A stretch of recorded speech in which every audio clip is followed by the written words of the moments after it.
আমি এতিয়া প্ৰশ্নসমূহৰ উত্তৰসমূহ দিব বিচাৰিছোঁ। আজিৰ পৰা আমি যিসমূহ ফেচবুক পেজত প্ৰশ্ন দিওঁ, সেইসমূহ প্ৰশ্নসমূহৰ উত্তৰ আমি আজিৰ পৰা ভিডিঅ' আকাৰে আপোনালোকক প্ৰস্তুত কৰি পেজটোতে আপলোড কৰিম। ইয়াৰ প্ৰথম কুৱেশ্যনটো হৈছে ইছৰোৰ মুখ্য কাৰ্যালয় ক'ত অৱস্থিত? অপশ্যনত দিয়া আছে অন্ধ্ৰপ্ৰদেশ, আৰু বিত দিয়া আছে শ্ৰীহৰিকোটা, আৰু চিত দিয়া আছে বাংগালোৰ, আৰু ডিত দিয়া আছে আহমেদাবাদত। ইয়াৰ উত্তৰটো হ'ব বাংগালোৰত। আমি নেক্সট কুৱেশ্যনটোলৈ আহিছোঁ। কামাখ্যা মন্দিৰটো কোনে পুনৰ নিৰ্মাণ কৰিছিল?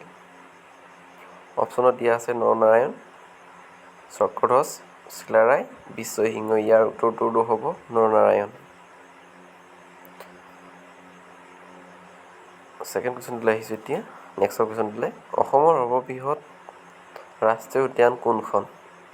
ইয়াৰ উত্তৰটো হ'ব মানাহ ৰাষ্ট্ৰীয় উদ্যান। ভাৰতৰ বৃহত্তম কেন্দ্ৰীয় শাসিত অঞ্চল কোনটো? ইয়াৰ উত্তৰটো হ'ব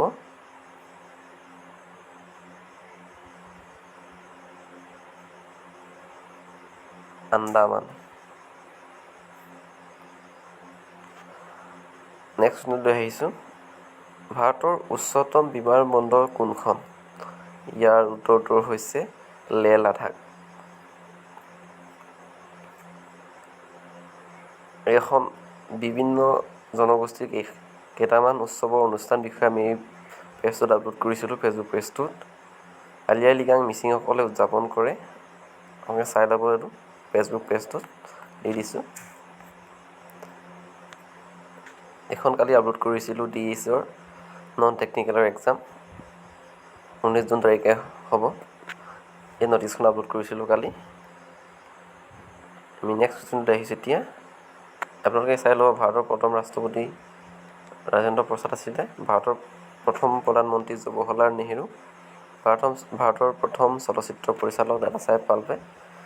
এইও আপোনালোকে চাই ল'ব বাৰু। নেক্সট আহিছোঁ। প্ৰথম অসমীয়া স্নাতক আনন্দৰাম বৰুৱাই আছিলে। অসমৰ প্ৰথম চাহ খেতিয়ক। আচলতে মই কনফিউজ হৈ আছোঁ, জগন্নাথ বৰুৱা নে মণিৰাম? মোৰ মতে মণিৰাম দেৱান হ'ব লাগে। 3 নম্বৰ কুৱেশ্যনটোলৈ আহিছোঁ। কুমেৰু পদাৰ্পণ কৰা প্ৰথম অসমীয়া বিজ্ঞানী আছিল ৰাঘৱ চন্দ্ৰ ডেকা, আৰু প্ৰথম অসমীয়া জাতীয় সংঘৰ সভাপতি আছিল দেৱকান্ত বৰুৱা। নেক্সট কুৱেশ্যনটোলৈ আহিছোঁ এতিয়া। টুচু পূজা কোন জনগোষ্ঠীয়ে পালন কৰে? ইয়াৰ উত্তৰটো হ'ব চাহ জনগোষ্ঠীয়ে। বৰ্তমান গুৱাহাটী উচ্চ ন্যায়ালয়ৰ মুখ্য ন্যায়াধীশ কোন আছিলে? বৰ্তমান মুখ্য ন্যায়াধীশ কোন বুলি সুধিছে প্ৰশ্নটোত।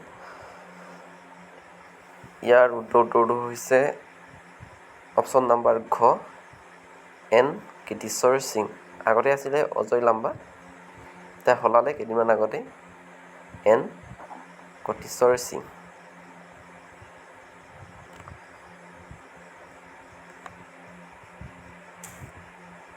আন্তৰ্জাতিক সাক্ষৰতা দিৱস কেতিয়া পালন কৰা হয়? অপশ্যনত দিয়া আছে 7 ছেপ্টেম্বৰ, 9 ছেপ্টেম্বৰ, 8 ছেপ্টেম্বৰ, 5। ইয়াৰ উত্তৰটো অপশ্যন নাম্বাৰ 8 ছেপ্টেম্বৰ। ইয়াত দুবাৰকৈ আপলোড হ'ল বাৰু আন্তৰ্জাতিক সাক্ষৰতা দিৱসটো। নেক্সট কুৱেশ্যনটোলৈ আহিছোঁ। আন্তৰ্জাতিক নাৰী দিৱস কোন তাৰিখে পালন কৰা হয়? ইয়াৰ উত্তৰটো হ'ব 8 মাৰ্চ। 33জনে লাইক কৰিছে, 13জনে কমেণ্ট কৰিছে। কিমান চনত মহাত্মা গান্ধীয়ে ভাৰতৰ জাতীয় কংগ্ৰেছৰ সভাপতি হৈছিল? ইয়াৰ উত্তৰটো অপশ্যন নাম্বাৰ ঘ, 1924 চনত। চবে 24 চনে দিছে, অপশ্যন নাম্বাৰ ডি। 1924 চনত মহাত্মা গান্ধীয়ে জাতীয় কংগ্ৰেছৰ সভাপতি হৈছিল।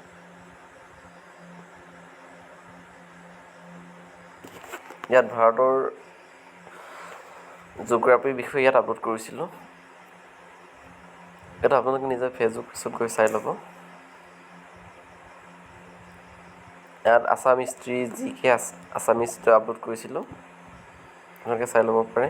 এয়া অসমৰ প্ৰাচীন নাম প্ৰাগজ্যোতিপুৰ। আহোমৰ প্ৰথম ৰজা কোন আছিল? চুকাফা। আহোম ৰাজ্যৰ প্ৰথম ৰাজধানী আছিল ক'ত? চৰাইদেউ। চুকাফা কিমান চৰাইদেউৰ ৰাজধানী পাতি ৰাজ্য শাসন কৰিছিল? 1253 চনত। আহোমৰ কোনজন ৰজাক নৰিয়া ৰজা বুলি কোৱা হয়? চুটিনপা। ৰামচৰিতমানস কোনে ৰচনা কৰিছিল? তুলসীদাসে। ভাৰতবৰ্ষত কিমান চনত অতীতা প্ৰথা নিষিদ্ধ কৰা হৈছিল? 1829 চনত। কোন ৰজাই মোগলক গুৱাহাটী আৰু কামৰূপৰ খেদিছিল?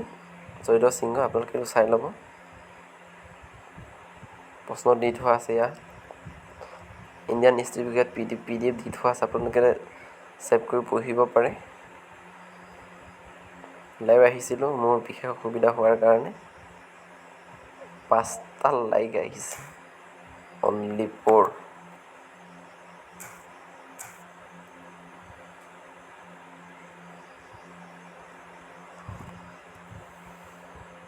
শ্ৰুতি শৰ্মা IS ফাৰ্ষ্ট ৰেংক আহিছে, তাক শ্বেয়াৰ কৰিছিলোঁ এইখনত।